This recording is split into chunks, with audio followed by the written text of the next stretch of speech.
এবার বিধানসভা অধিবেশনে বিধানসভা কাঁপাবেন বিরোধী দলনেতা শুভেন্দু অধিকারী। এই মুহূর্তের এসএসএম কর্মীদের জন্য যে বড় খবর রয়েছে, আপনারা সকলে জানেন যে রাজ্য জুড়ে সমগ্র শিক্ষা বাঁচাও কমিটির পক্ষ থেকে রাজ্য জুড়ে রাজ্যের বিভিন্ন জেলার জনপ্রতিনিধিদের সরকারের যারা রয়েছেন এমএলএ এমপি এবং সেই সঙ্গে যারা অন্যান্য দলের জনপ্রতিনিধি রয়েছেন, এমএলএ এমপিরা রয়েছেন, জেলা সভাধিপতিরা রয়েছেন, প্রাক্তন মন্ত্রীরা রয়েছেন, তাদের প্রত্যেকের কাছে গিয়ে সমগ্র শিক্ষা বাঁচাও কমিটির পক্ষ থেকে সদস্যরা কাছে গিয়ে তাদের কাছে দাবিপত্র তুলে দিচ্ছেন। দাবি কি? দাবি দীর্ঘদিন ধরে 20 বছর ধরে চাকরি করার পরও এসএসএম কর্মীরা বঞ্চিত, নিদারুণভাবে বঞ্চিত, জর্জরিত, এক কথায় বাঁচা দায় বলা যায়। 2025-এ দাঁড়িয়ে ভাতা 10,000, 12,000 এই টাকায় সংসার চলে না। আপনারা যদি দেখেন একটা সামান্য অনুষ্ঠান অ্যারেঞ্জমেন্ট করতে গিয়ে কোটি কোটি টাকা খরচ হয়, সেখানে 10,000 টাকায় একটা সংসার চলতে পারে না। সরকারের পক্ষ থেকে কোনো ভ্রুক্ষেপ নেই। আপনারা বিভিন্ন সময়ে দেখেই থাকবেন সরকারের যারা নেতৃত্ব, যারা মন্ত্রী এমএলএ, তারা বলছেন বিধবা ভাতা শুনলেই তাদের সেখান থেকে গাড়ির কাঁচ উঠিয়ে পালাতে হচ্ছে। অর্থাৎ একদিকে যখন উন্নয়নের প্রচার চলছে, অর্থাৎ উন্নয়ন প্রচার চলছে, ঠিক অপর দিকে রাজ্যের বহু মানুষ না খেতে পেয়ে বিনা চিকিৎসায় মারা যাচ্ছে। তাদের মধ্যে এসএসএম কর্মীরা রয়েছেন, রাজ্যের আরও চুক্তিভিত্তিক কর্মীরা রয়েছেন। যে এসএসএম কর্মীরা সর্বশিক্ষা মিশনের আন্ডারে নিয়োগ, মহৎ উদ্দেশ্যে নিয়োগ, আজ রাজ্যে স্কুল ছুট শূন্য, উপাধি নিচ্ছেন, খেতাব নিচ্ছেন, শ্রী পাচ্ছেন রাজ্য সরকার, ক্রেডিট নেওয়ার সময় নিচ্ছেন, কিন্তু যাদের জন্য ক্রেডিট তাদের জন্য আর ভাবনা চিন্তা নেই। এমতো অবস্থায় অনশন আন্দোলন সবেই করেছেন, নবান্ন অভিযান, বিকাশ ভবন অভিযান সবেই চলছে, কিন্তু সরকার ভ্রুক্ষেপ দিচ্ছে না। সরকারের ভ্রুক্ষেপ নেই এবং সরকারের সদিচ্ছা আছে কিনা জানি না, যেহেতু ফাইলের গল্প একটা উঠে আসছে, ফাইল রয়েছে এবং সেই ফাইল নাকি ডিসেম্বরের শেষের দিকে বা জানুয়ারির প্রথমার্ধে ঘোষণা হতে পারে, জিও আকারে পাবলিশ হতে পারে, এমন একটা খবর শোনা যাচ্ছে। এই শোনা যাওয়ার খবর কয়েক বছর ধরেই চলছে, আসলে কাজের কাজ কিচ্ছু হচ্ছে না। আমরা আবার বলছি, ফাইল দিয়ে কিন্তু পেট ভরবে না।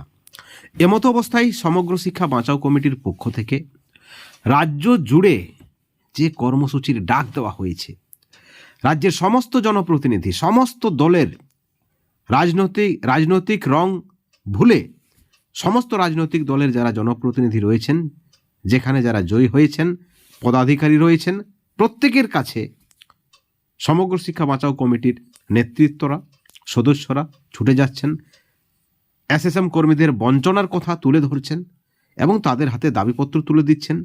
একটাই দাবি যে আপনারা বা আপনার দল যেন এসএসএম কর্মীদের হয়ে কথা বলে বিধানসভায়।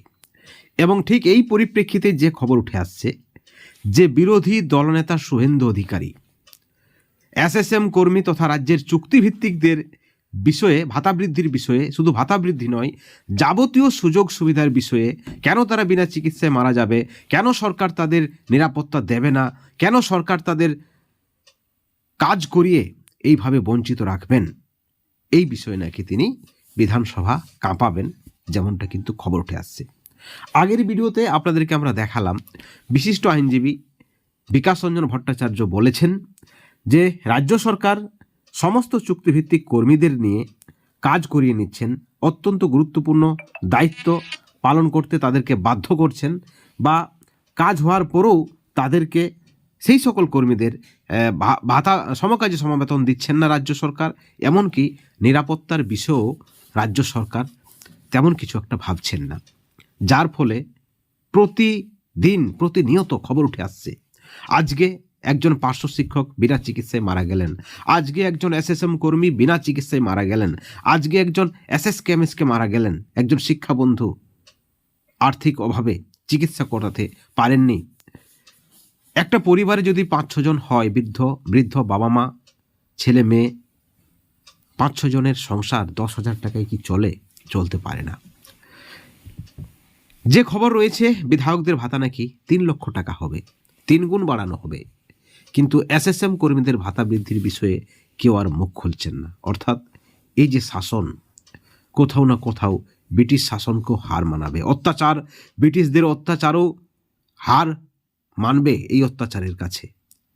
এই অত্যাচার সিস্টেমের অত্যাচার, এই অত্যাচার ভাগ্যের অত্যাচারও বলা যায়।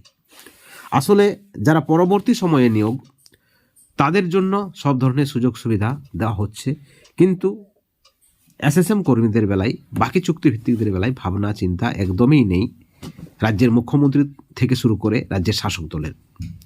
যদি থাকতো তাহলে অবশ্যই ভাতা বৃদ্ধি হতো বাকিদের সাথেই।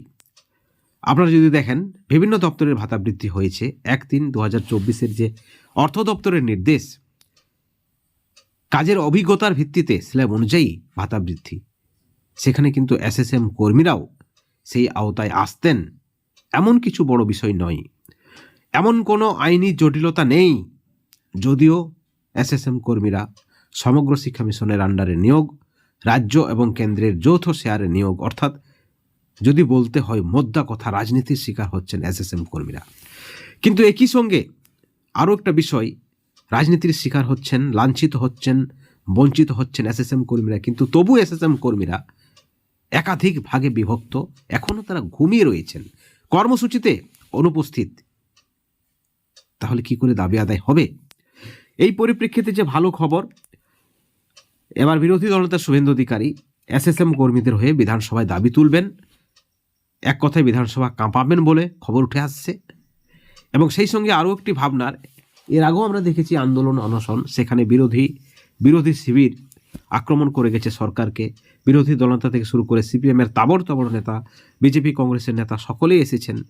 কিন্তু বিরোধীরা যখন অ্যাক্টিভ হয় বা বিরোধী নেতৃত্বরা যখন কথা বলে দাবি তুলেন, সরব হয়, তখন আবার সরকার বঞ্চনার মুঠোটা আরও শক্ত করে ধরে, অর্থাৎ দাবি পূরণে একেবারে অনীহা দেখায় না, দাবি পূরণ করবেন না, এমনটারও ভয় রয়েছে। সব মিলিয়ে যে খবর, এই একটা মাস ডিসেম্বর জানুয়ারি অত্যন্ত গুরুত্বপূর্ণ রাজ্যের এসএসএম কর্মীদের কাছে। দেখার বিষয় সরকার এবার সদয় হচ্ছেন কিনা, সেদিকে তাকিয়ে আছি আমরা সকলেই। এসএসএম কর্মীদের পরিবারগুলি সকলেই তাকিয়ে আছেন। আশা করি খুব শীঘ্রই বঞ্চনার অবসান হবে, এসএসএম কর্মীদের ভাতা বৃদ্ধি হবে। বন্ধুগণ, এই ভিডিওর পরিপ্রেক্ষিতে আপনাদের মতামত অবশ্যই আপনারা জানাবেন। সকলেই ভালো থাকবেন। Thank you.